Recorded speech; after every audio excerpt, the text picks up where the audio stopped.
Assalamualaikum warahmatullahi wabarakatuh. Bismillahirrahmanirrahim.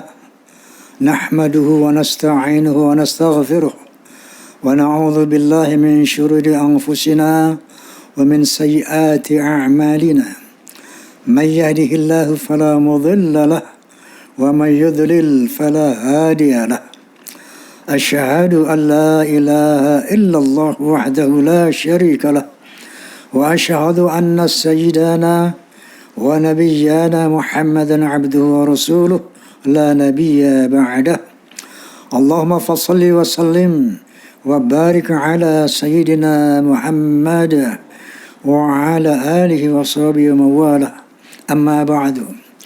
Al-Makaramun, para alimin ulama dari seluruh ormas Islam di Indonesia, juga pada aparatur pemerintah dari eksekutif, legislatif, dan yudikatif, dan juga Kepolisian Republik Indonesia, Tentara Nasional Indonesia, dan seluruh masyarakat Indonesia, khususnya Forsa, Fans of Roma and Soneta, kemudian Fahmi Tamami, Forum Silaturahmi Takmir Masjid dan Musola Indonesia, kemudian PAMDI, Persatuan Artis Musik Dangdut Indonesia, kemudian pejabat Persatuan Pengacara dan Jawara Bela Umat, juga PIN, Perisai Idaman Nasional, dan tentu saja Clowners. Pemirsa rahimakumullah, hari ini tanggal 17 Agustus tahun 2024 Masehi, 79 tahun yang lalu, Bung Karno dan Bung Hatta memproklamirkan kemerdekaan Republik Indonesia di Jalan Pegangsaan Timur, Jakarta, di mana pada tanggal 18 Agustus maka dijadikanlah Undang-Undang Dasar Republik Indonesia, di mana pembukaannya diantaranya berbunyi bahwa sesungguhnya kemerdekaan adalah hak segala bangsa. Oleh karena itu penjajahan harus dihapuskan di muka bumi karena tidak sesuai dengan pri kemanusiaan dan pri keadilan.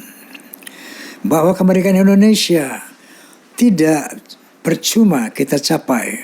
Semua itu adalah perjuangan, pengorbanan para pahlawan anak-anak bangsa, putra-putra bangsa asli, bukan perjuangan bangsa-bangsa lain, apalagi perjuangan kaum Ba'alawi yang sering mereka dengungkan.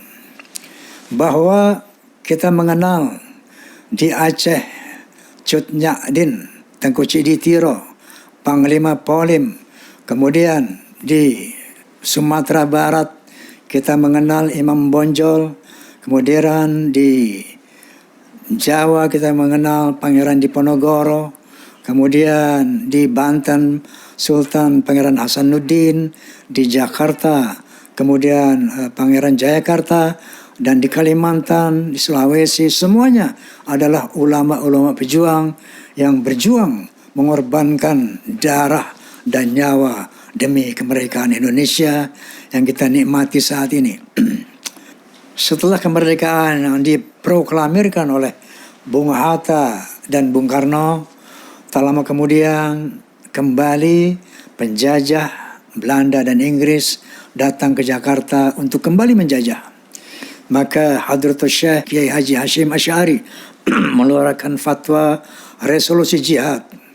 Maka di Surabaya pada tanggal 10 November terjadilah perjuangan arek-arek Surabaya melawan agresi tentara Inggris dan Belanda, yang dengan pekik takbir dari Bung Tomo, maka umat Islam, para santri, para kiai berhasil mengusir Belanda dan Inggris, bahkan bisa membunuh Jenderal Inggris yaitu Malabi.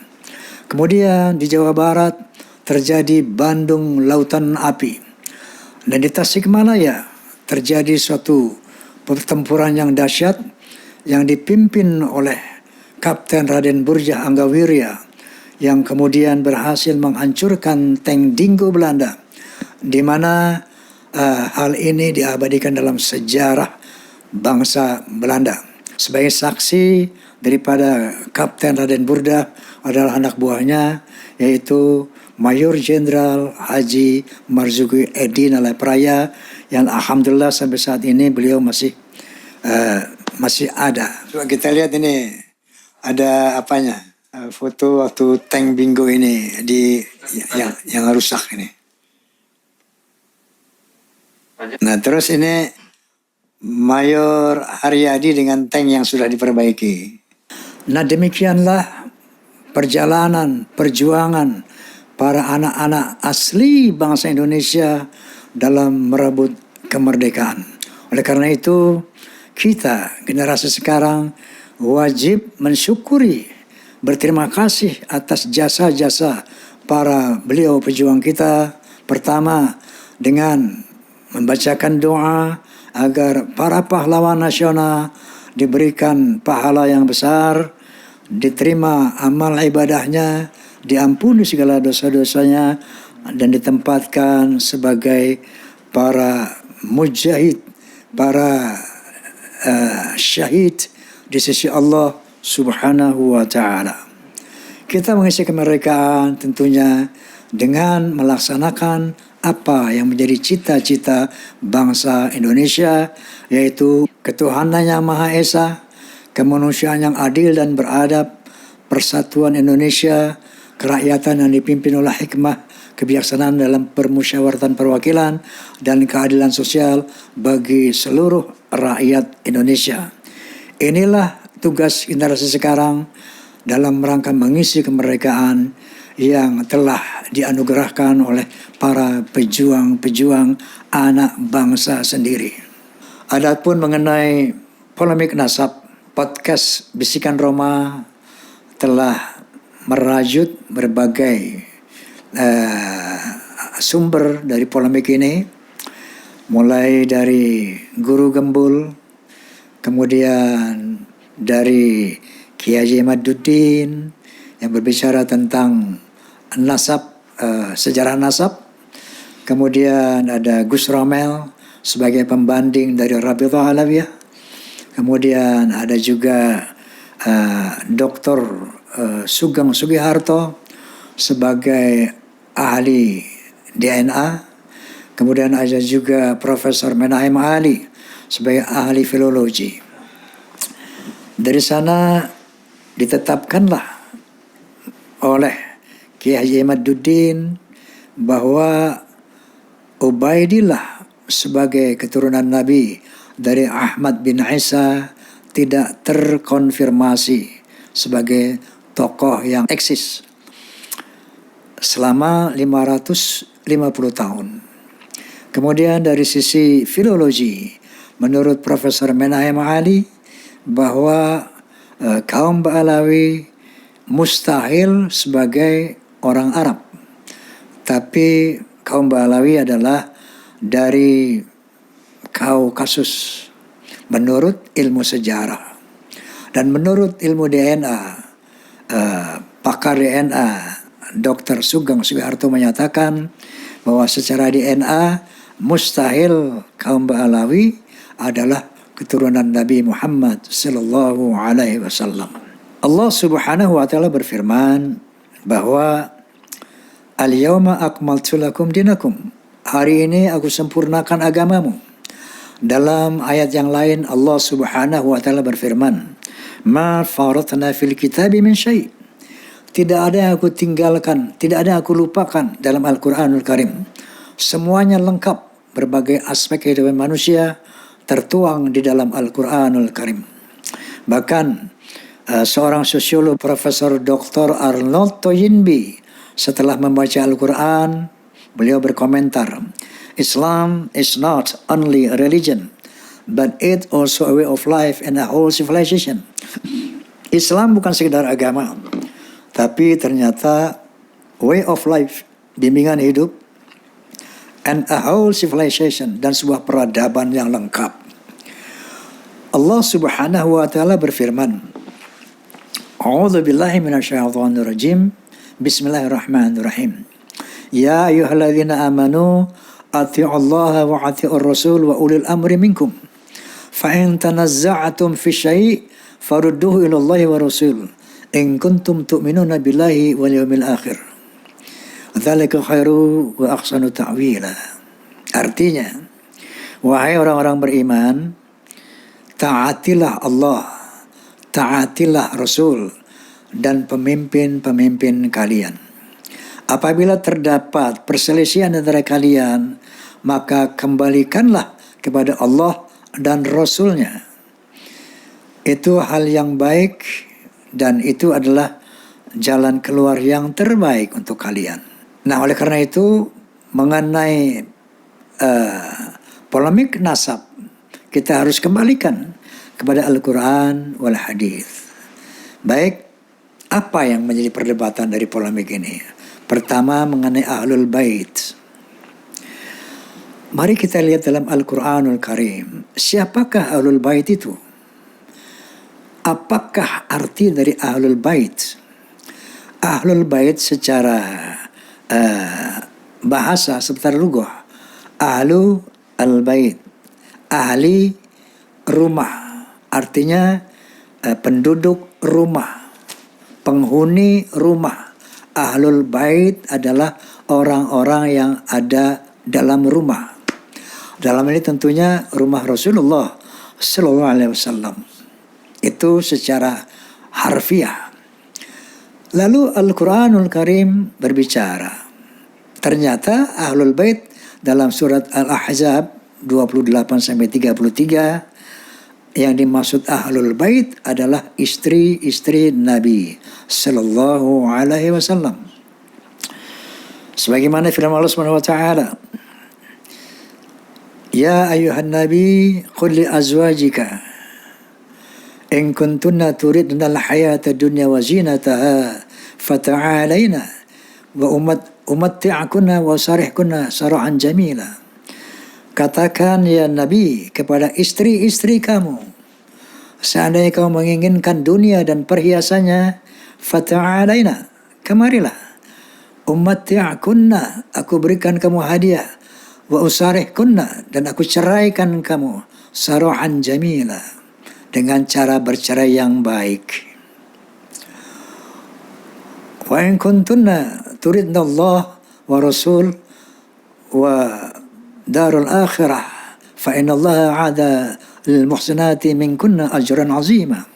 Tetapi apabila di antara kalian menghendaki Allah, menghendaki Rasulnya dan hari akhirat, maka sesungguhnya pahala Allah sangat besar bagi orang-orang yang muhsin di antara istri-istri Nabi.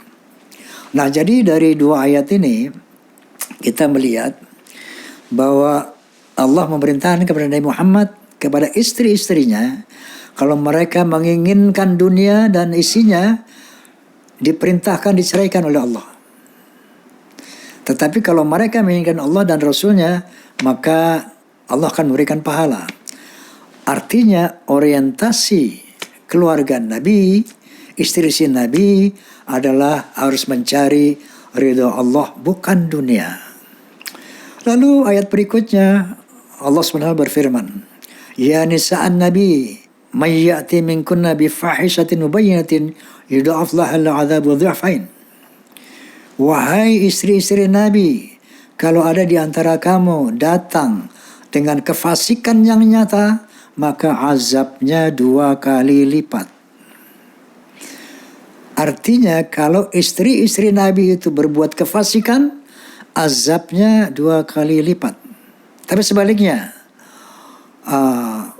wa man yaqnut minkunna lillahi wa rasulihi wa ta'mal shalihan nu'tiha ajraha marratain. Tapi sebaliknya, kalau istri-istri Nabi itu taat kepada Allah dan Rasulnya dan berbuat hal-hal yang saleh, maka pahalanya pun 2 kali lipat. Nah, ini khusus untuk Ahlul Bait ya. Istri-istri Nabi, keluarga Nabi. Kalau dia berbuat kesalahan besar, dosanya dilipat gandakan. Tapi sebaliknya kalau dia berbuat kebaikan, kemaslahatan, pahalanya 2 kali lipat. Lalu selanjutnya Allah Subhanahu wa taala berfirman, ya nisa'an nabi lastunna kahadi minan nisa ini taqwaitunna. Wahai istri Nabi, kamu tidak seperti perempuan-perempuan lain kalau kamu bertakwa. Jadi dasar kemuliaan istri-istri Nabi adalah takwa Allah. Kalau kamu bertakwa, maka kamu beda dengan perempuan-perempuan lain. Nah, selanjutnya Allah Subhanahu wa taala berfirman, waqarna fi buyutikunna wala tabarrajna tabarrujal jahiliyatil ula wa aqimna shalah wa atina zakah wa atina Allah wa rasul. Dan kemudian tinggallah kamu dalam rumah, gak boleh keluar-keluar rumah, wahai istri Nabi, dan jangan berbuat kejahiliahan seperti orang jahiliyah dulu. Jangan berhias, jangan berbuat seperti orang-orang perempuan-perempuan jahiliyah dulu. Wa aqimna shalah, tegakkan salat. Wa atina zakah, laksanakan zakat. Wa ati'ana Allah wa rasul, dan taatlah kepada Allah dan Rasul. Innama yuridullahu liyudhiba ankum rijsa ahlal bait wa yutahhirakum tathhira. Sesungguhnya Allah akan membersihkan dosa-dosamu ahlul bait dan akan mensucikan kamu sesuci-sucinya. Dari Al-Ahzab 28-33 ini jadi jelas bahwa ahlul bait itu pertama adalah orang rumah Nabi. Ada satu hadis mengatakan bahwa Nabi SAW menyebutkan yang namanya Ali, Fatimah, Hasan dan Husain radhiyallahu anhum, ini ahlul baitku. Masih relate dengan Al-Ahzab bahwa ahlul bait itu adalah keluarga rumah, bukan keturunan. Nah, oleh karena itu pertama ahlul bait adalah orang-orang rumah Nabi, keluarga rumah Nabi, akan dibersihkan dari dosa-dosanya, akan disucikan sesuci-sucinya seandainya mereka tidak melakukan perbuatan jahiliyah, seandainya mereka sholat 5 waktu, seandainya mereka membayar zakat, dan seandainya mereka mentaati Allah dan Rasulnya, baru Allah akan membersihkan dosa-dosanya dan akan mensucikan sesuci-sucinya. Inilah satu hal yang harus kita luruskan, bahwa ahlul bait itu satu adalah keluarga rumah tangga Nabi, bukan keturunan Nabi. Kemudian akan dibersihkan, akan disucikan apabila melakukan hal-hal yang seperti di atas tadi. Yang kedua, ada yang harus diluruskan juga, yaitu surat Asy-Syura ayat 23 yang berbunyi, qul la as'alukum alaihi ajran ilal mawaddata fil qurba, yang artinya katakannya Muhammad, aku tidak meminta imbalan atas dakwah yang aku lakukan, melainkan cinta dan kasih sayang dalam kekerabatan. Bahwa illal mawaddata fil qurba artinya adalah kecuali cinta dan kasih sayang dalam kekeluargaan, dalam kekerabatan, bukan cinta kepada keluargaku. Qul la as'alukum alaihi ajran illal mawaddata fil qurba. Katakan kepada mereka ini, aku tidak minta untuk diberi gaji, imbalan dalam dakwah. Satu, hormati, cintai kerabatku. Secara bahasa, secara lughah, secara ilmu bahasa itu artinya jelas, cinta dan kasih sayang dalam kekeluargaan, dalam kekerabatan. Kenapa?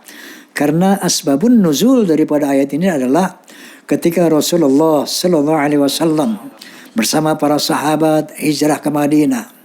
Di Madinah ada orang-orang kafir, yaitu kaum Bani Hajrat dan Bani Aus, yang selalu bermusuhan.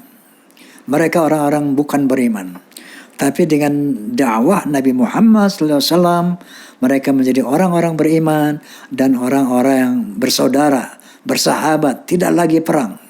Nah, ketika Rasulullah dan para rombongan hijrah ke Madinah, mereka ini sangat bersyukur menyambut Nabi sallallahu alaihi wasallam dan menyerahkan berbagai macam harta kepada Rasulullah.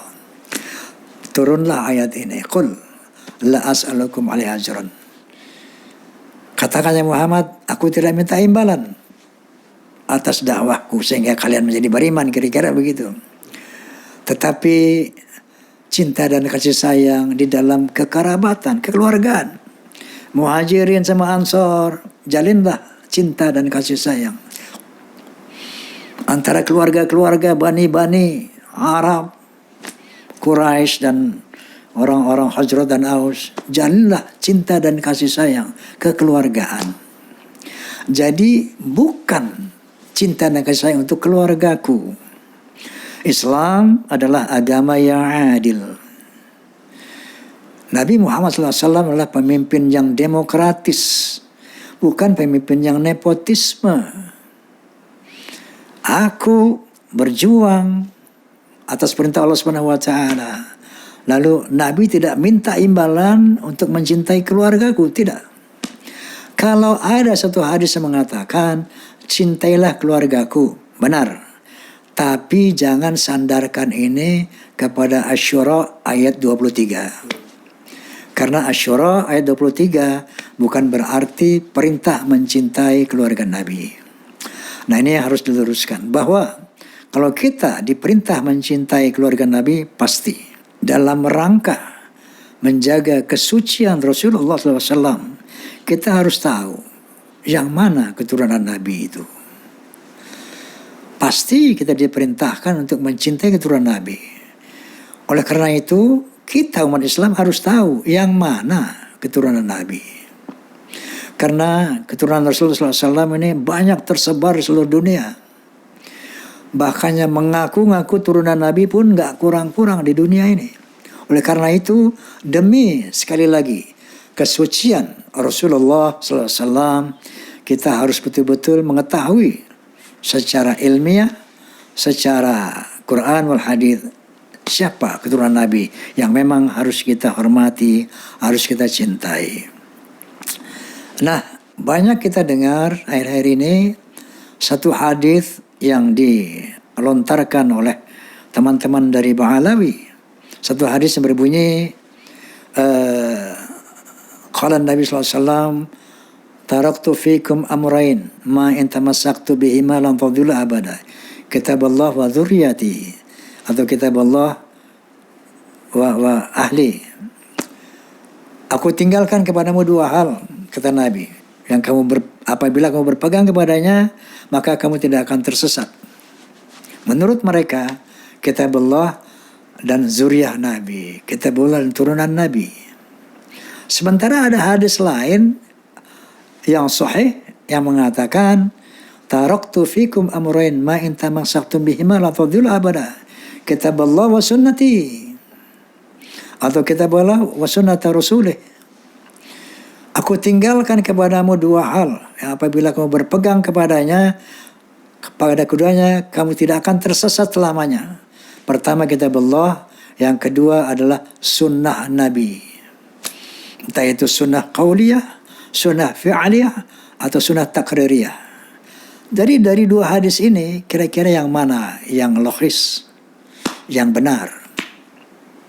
Tentunya hadis yang mengatakan Quran dan sunnah Nabi. Ketika kita mengatakan Quran dan turunan Nabi, turunan Nabi ini nggak masuk. Apalagi mengaku turunan Nabi. Banyak di kalangan mereka yang bermaksiat kepada Allah. Apakah masuk akal kalau dengan berpegang kepada mereka maka kita tidak akan tersesat? Oleh karena itu hadis yang paling sahih mutawatir adalah taraktu fikum amrayni ma in tamassaktum bihima lan tadillu abada, kitaballah wa sunnati. Aku tinggalkan kamu dua hal, ya, apabila kamu berpegang kepadanya kamu tidak akan tersesat selama-lamanya. Al-Quranul Karim dan sunnah Nabi. Make sense, masuk akal, rasional. Kalau Nabi mengatakan Kitab Allah wa turunanku. Ini Nabi berari nepotisme, tidak demokratis. Dan itu tentu saja tidak masuk akal. Inilah barangkali teman-teman, saudara-saudara kita dari para muhibbin ya, terkontaminasi oleh hadis ini yang selalu didengung-dengungkan oleh mereka. Sehingga pimpinan mereka mengatakan, siapapun yang baca Quran, yang beriman Al-Quran, tapi kalau tidak cinta kepada habaib, sesat. Bagaimana status ulama? Ya, al-ulama warathatul anbiya. Terus bagaimana habaib? Ikuti Al-Quran tapi nggak ngikuti habaib ahlul bait Nabi, ente juga sesat. Karena hadis tadi mengatakan kalau kau berpegang kepada keduanya tidak akan sesat. Karena mereka menafsirkan bahwa yang kedua itu adalah turunan Nabi, maka mereka berani mengatakan yang tidak cinta Ba'alawi walaupun memegang Al-Quran dia sesat. Inna lillahi wa inna ilaihi raji'un. Ya mungkin hal ini yang membuat kita para muhibbin begitu tunduk kepada yang katanya turunan Nabi. Jangankan turunan yang palsu, keturunan asli pun tidak itu yang dimaksud Nabi. Kitab Allah wa sunnati, bukan dzurriyyati. Nah, kira-kira hal ini yang membuat kadang-kadang maksud saya yang membuat para muhibbin begitu tunduk patuh kepada para Ba'alawi. Padahal Rasulullah sallallahu alaihi wasallam bersabda, "Man fasara al-Qur'an wal hadits bi ra'yih falyatabawa' maq'adahu minan nar." Barang siapa menafsirkan Al-Qur'an dan hadis sesuai dengan kepalanya sendiri, kehendaknya sendiri, kepentingannya sendiri, maka sama saja dengan memesan tempat di neraka. Nah, semoga dengan penjelasan Quran tadi menjadi jelas siapa Ahlul Bait, siapa yang harus dicintai oleh kita semuanya. Kemudian Nabi sallallahu alaihi wasallam bersabda, sebagaimana tadi Allah perintahkan, kalau ada perselisihan di antara kamu, kembalikan kepada Allah dan Rasulnya. Nah, kita sudah membahas tadi masalah siapa Ahlul Bait, siapa turunan Nabi dari Al-Quran. Sekarang kita lihat hadis Nabi. Qala Nabi sallallahu alaihi wasallam, sebelumnya ada qala ta'ala, a'udzubillahi minasyaitonir rajim. Bismillahirrahmanirrahim. Ya ayuhan nas, inna khalaqnakum min dzakarin wa untha wa ja'alnakum syu'uban wa qabaila lita'arafu. Inna akramakum 'indallahi atqakum. Hai bangsa manusia, sesungguhnya kami telah menciptakan kamu dari seorang laki-laki dan perempuan. Dari sana aku jadikan kamu berbangsa-bangsa, bersuku-suku yang notabene berbeda warna kulit, bahasa, budaya, bahkan agama. Lita'arafu, saling mengenalah. Lita'arafu, saling menghormatilah. Di sinilah kita melihat Al-Islam adalah suatu agama yang menghormati pluralitas. Karena pluralitas itu memang dikondisikan oleh Allah Subhanahu wa taala, bukan pluralisme. Ya. Kita diperintahkan umat Islam untuk menghormati siapapun manusia, dari manapun bangsanya, apapun agamanya bahkan. Lalu Allah Subhanahu wa taala berfirman, melanjutkan firman-Nya, "Inna akramakum 'indallahi atqakum." Sesungguhnya ketinggian derajatmu di sisi Allah, wahai manusia, yaitu takwamu. Bukan dari mana bangsamu. Maka Nabi selesai menyatakan, La fadla li'arabiyyin ala ajamiyyin illa bitaqwa. Tidak ada kelebihan dari bangsa Arab di atas yang bukan Arab kecuali takwa. Kenapa Nabi mengatakan tidak ada kelebihan dari bangsa Arab, bukan bangsa Yaman? Karena Nabi adalah orang Arab. Rasulullah adalah dari Bani Hashim, orang Arab. Oleh karena itu Nabi mengatakan tidak ada kelebihan bangsa Arab dari yang bukan Arab kecuali takwanya. Oke. Kemudian selanjutnya Nabi SAW bersabda, Al-jannatu lil muttaqina walau kana 'abdan habasyian wan naru lil 'asina walau kana sayyidan quraisyan hashimian. Surga itu buat orang yang bertakwa walaupun dia budak dari bangsa Habsyi. Contohnya Bilal bin Rabah, bahwa Rasulullah menyatakan bahwa Bilal adalah ahli surga padahal dia budak. Wan naru lil 'asina walau kana sayyidan quraisyan hashimian. Dan neraka itu buat orang-orang yang berdosa, yang ahli maksiat, walaupun dia Sayyid, Quraisy dan Hashim, Bani Hashim, yang itu Bani Rasulullah. Dan Al-Quran pun telah menjelaskan secara gamblang bahwa keluarga Nabi kalau tidak bertakwa tidak akan masuk surga. Contohnya anak Nabi Nuh, Kan'an, masuk neraka padahal anak Nabi. Bapaknya Nabi Ibrahim alaihissalam, Azar, masuk neraka padahal bapaknya. Kemudian istri Nabi Lut alaihissalam masuk neraka padahal istrinya Nabi. Pamannya Nabi Muhammad SAW pun masuk neraka padahal pamannya Nabi. Allah telah begitu gamblang menjelaskan dalam Al-Quran Al-Karim bahwa Al-Islam dinul adil, agama yang adil karena Allah maha adil. Rasulullah adalah Rasul yang demokratis, bukan nepotisme. Bahkan pernah terjadi satu peristiwa di mana para sahabat tengah berkumpul dengan Rasulullah SAW.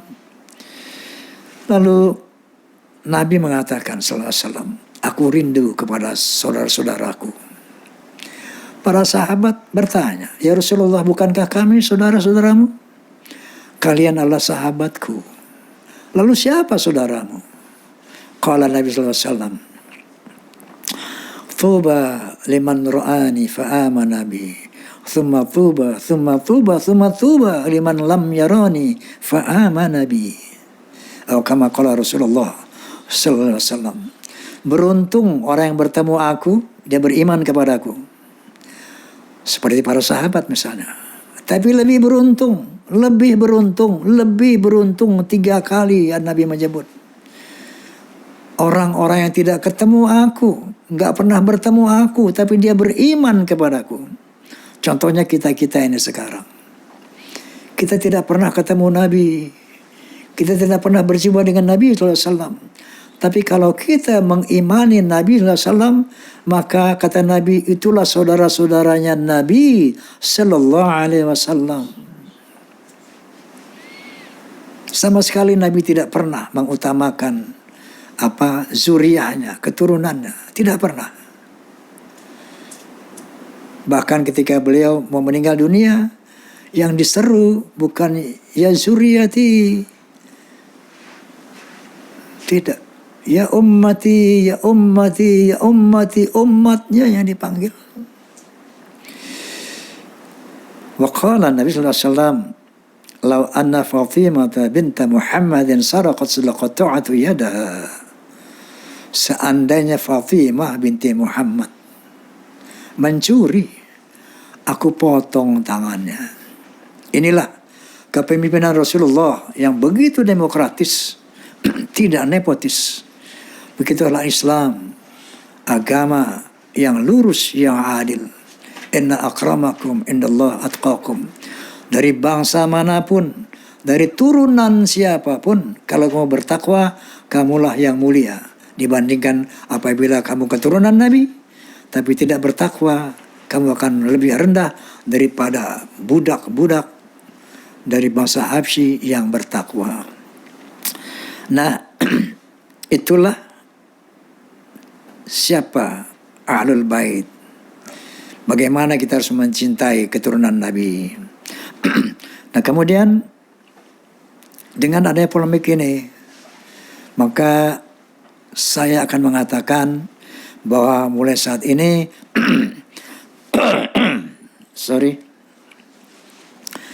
Dengan dasar-dasar Al-Quran wal Hadis tadi, dan dengan dibantu dengan data-data ilmiah dari sisi ilmu nasab, dari sisi ilmu filologi, dari sisi ilmu DNA, maka saya hari ini Bismillahirrahmanirrahim, asyhadu an la ilaha illallah wa asyhadu anna Muhammadar Rasulullah. Saya hakul yakin bahwa Ba'alawi bukan keturunan Nabi Muhammad sallallahu alaihi wasallam. Namun demikian, saya akan tetap mencintai mereka-mereka sebagai sesama muslim, sebagai sesama orang beriman. Karena Allah Subhanahu wa taala berfirman, "Innamal mu'minuna ikhwatun fa aslihu baina akhwaikum." Sesungguhnya orang-orang beriman itu saudara, maka damaikanlah sesama saudaramu. Maka saya berkomitmen, walaupun mereka bukan turunan Nabi, tidak akan pernah berkurang cinta saya kepada mereka. Tidak akan pernah berhenti persahabatan saya kepada mereka. Wa qala ta'ala aidan, wa'tasimu bihablillahi jami'an wa la tafarraqu. Bersatu padulah kalian di bawah tali Allah, jangan bercerai-berai.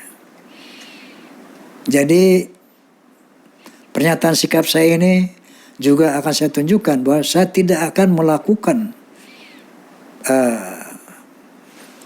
pembatasan kepada saudara-saudara dari kaum Ba'alawi, walaupun saya sudah yakini bahwa mereka bukanlah turunan Nabi.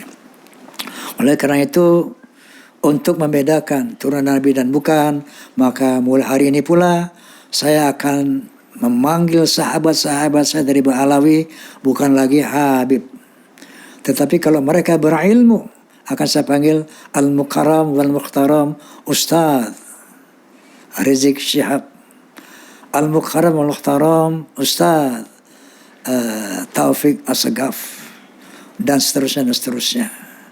Dan bagi orang-orang yang katakanlah bukan Ustadz, saya akan panggil akhina fillah.